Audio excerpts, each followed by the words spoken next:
me ask you a last question, Bill. Now you are doing yourself this transition into a new function, and you leave behind a legacy of having transformed the world into I would say, into information society.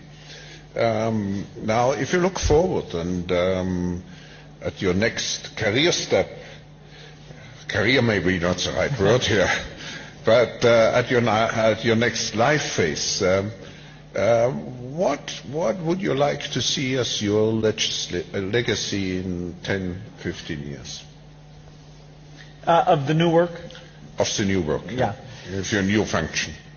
Well, I set very ambitious goals because I'm quite optimistic. If you look at, say, the 20 diseases that our global health program goes after, I'd hope that within 15 years, over half of those, we could have had a very dramatic impact.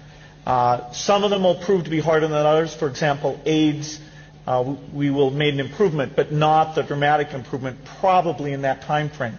Malaria, perhaps, and a number of the other ones, we have things in the pipeline. So, huge change in the mortality rates in developing countries, which then has this effect of reducing population growth. That's this big benefit that then makes everything like education and nutrition a lot easier. So I have very high expectations there, and we actually use these dashboards internally at the foundation to make everything be quite numeric. We're trying to be rigorous about that and even share those so that people can see, oh, you fell short of what you had in mind, and then we get to explain if we have any lessons that might be learnable from other foundations. So I think there's some things about how we go about things that I hope those learnings can have an impact. There's the specific work in the different divisions, health, development, and the U.S. education work.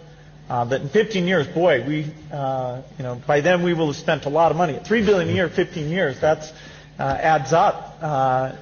And for that, people should have a very high expectation of what we can do. Thank you, Bill, for having brought to us this evening a very enlightened,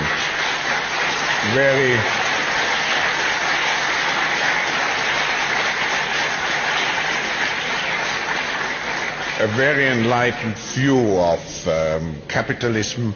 I hope many will follow you. We will facilitate it in any case, because that's the mission of the World Economic Forum. And I'm looking forward to, if I may say so, to welcome you back in your new incarnation next year. Thank you. Thank you.